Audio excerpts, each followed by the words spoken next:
Jika kita membayangkan Tokyo, yang langsung terlintas di pikiran adalah lautan manusia.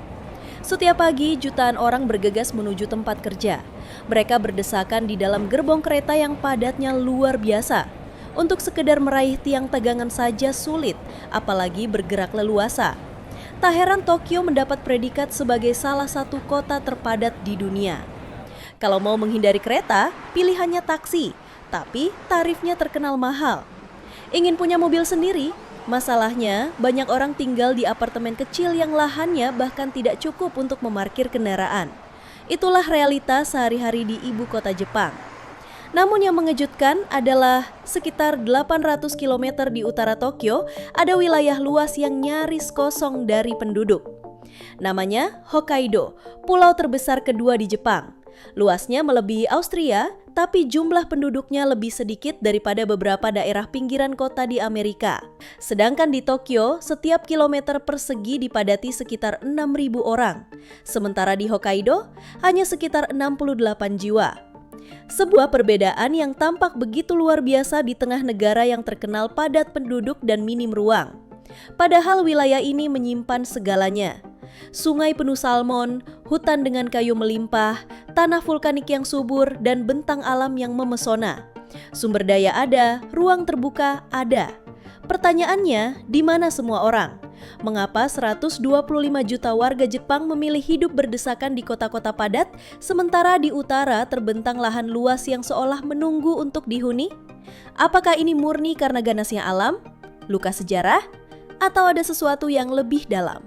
Pada video kali ini, kita akan mengungkap fakta mengejutkan di balik fenomena ini, mulai dari pengaruh cuaca, kondisi geografis, jejak sejarah, hingga budaya yang terus diwariskan dari generasi ke generasi.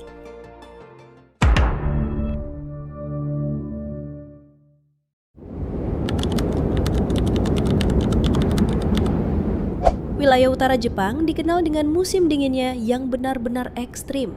Bayangkan, saat Anda melangkah keluar rumah di musim dingin Hokkaido, rasanya seperti alam sedang menguji keberanian Anda. Suhu bisa turun hingga minus 29 derajat Celcius. Begitu dinginnya, sampai nafas Anda berubah menjadi butiran kristal yang berkilauan. Dan kulit terasa seperti terbakar akibat tiupan angin yang menusuk tulang. Salju di sini bukan sekadar serpihan putih yang turun dengan lembut seperti di film-film. Di lembah-lembah pegunungan, tumpukan salju bisa mencapai ketinggian 11 meter, setinggi gedung 3 lantai. Bayangkan, seluruh dunia di sekitar Anda berubah menjadi lautan putih yang dingin dan berat. Kota-kota terkadang hilang dari pandangan selama berbulan-bulan. Jalan-jalan utama tertutup salju tebal dan komunikasi bisa terputus total. Cukup satu badai salju besar untuk membuat Anda terkurung di rumah selama seminggu penuh. Namun, yang paling melelahkan bukan hanya dinginnya, tapi juga lamanya musim dingin itu berlangsung.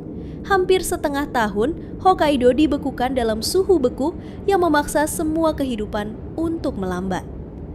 Hal ini sangat berpengaruh pada pertanian, karena musim tanam hanya berlangsung sekitar 120 hari saja. Bandingkan dengan daerah selatan seperti Kyushu yang menikmati musim tanam hingga 250 hari, hampir 2 kali lebih lama. Di Hokkaido, para petani seperti sedang berlomba dengan waktu. Sekali gagal panen, mereka harus menunggu setahun lagi tanpa kesempatan kedua. Jika kita melihat peta pulau ini, semakin jelas betapa sulitnya kondisi di Hokkaido. Sekitar 60% wilayahnya didominasi oleh pegunungan dan hutan lebat yang tak mudah ditembus. Pegunungan Daisetsuzan membentang bak tulang punggung yang beku dan kokoh, sementara banyak lahan basah mengambil alih area yang sebenarnya potensial menjadi sawah subur. Hanya sekitar 16% saja dari keseluruhan pulau yang bisa dimanfaatkan untuk pertanian. Tidak heran jika budaya padi yang begitu melekat dan menjadi kebanggaan Jepang sulit tumbuh di sini. Berabad-abad lamanya, hanya tanaman keras seperti kentang dan bit yang mampu bertahan melawan kerasnya alam. Sampai sekarang, saat petani di selatan bisa panen 2 kali dalam setahun, petani di Hokkaido hanya punya 1 kesempatan. Dan kalau musim tanam itu gagal, artinya harapan dan penghidupan mereka pun ikut kandas.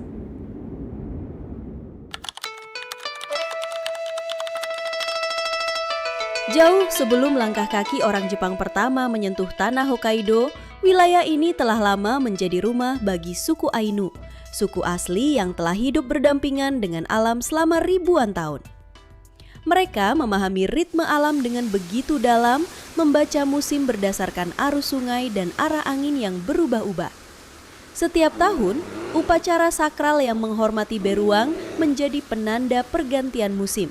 Sementara sungai-sungai yang dipenuhi salmon menentukan kapan waktunya berburu dan kapan saatnya menyimpan persediaan untuk menghadapi musim yang akan datang. Bagi suku Ainu, setiap gunung dan sungai bukan sekadar bentang alam, melainkan memiliki nama, roh, dan cerita yang diwariskan secara turun-temurun. Namun, harmoni dan kedamaian itu mulai goyah saat Jepang mulai menatap ke utara. Pada akhir abad ke-19, pemerintah Meiji melirik Hokkaido yang kala itu dikenal dengan nama Ezo, bukan hanya karena kekayaan alamnya, tetapi juga karena posisinya yang strategis dekat dengan Rusia. Kekhawatiran akan ancaman dari utara mendorong Jepang untuk segera menguasai wilayah ini, memperluas kekuasaannya demi keamanan nasional. Pada tahun 1899, lahirlah sebuah undang-undang yang dinamakan Hokkaido Former Aborigines Protection Act. Nama yang terdengar seperti perlindungan, tapi kenyataannya malah menjadi alat perampasan. Tanah-tanah leluhur Ainu dirampas, bahasa mereka dilarang, dan upacara adat yang selama ini menjadi jantung budaya mereka dipaksa dihentikan. Generasi demi generasi menyaksikan warisan berharga mereka terkikis, digantikan oleh peta baru, nama-nama yang asing dan aturan-aturan pemerintah pusat yang tak lagi memberi ruang bagi keberadaan mereka.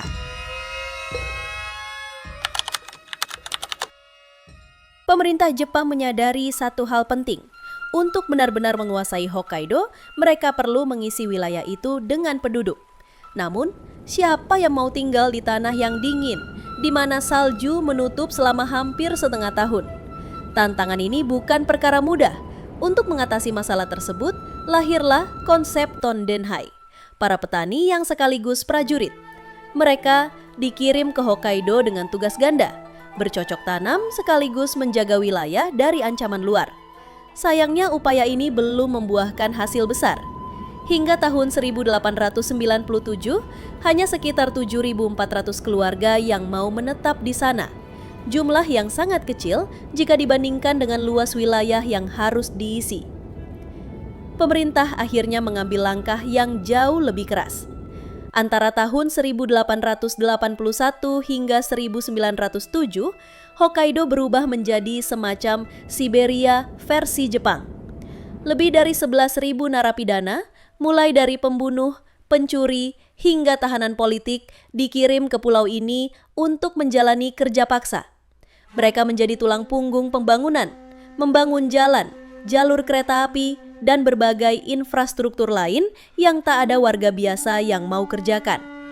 Hingga tahun 1920, jumlah penduduk Hokkaido masih jauh dari harapan pemerintah. Cuaca musim dingin yang begitu ganas, tanah yang sulit diolah, dan luka sejarah yang dalam membuat banyak orang enggan datang, apalagi bertahan hidup di sana. Desa-desa Ainu yang dulu makmur, hidup dari sungai dan hutan, kini hampir punah. Tersisa hanya dalam catatan sejarah. Artefak mereka yang berharga kini dipajang di museum, sementara tanah kelahiran mereka telah diisi oleh pendatang baru yang juga berjuang keras melawan kerasnya alam Hokkaido.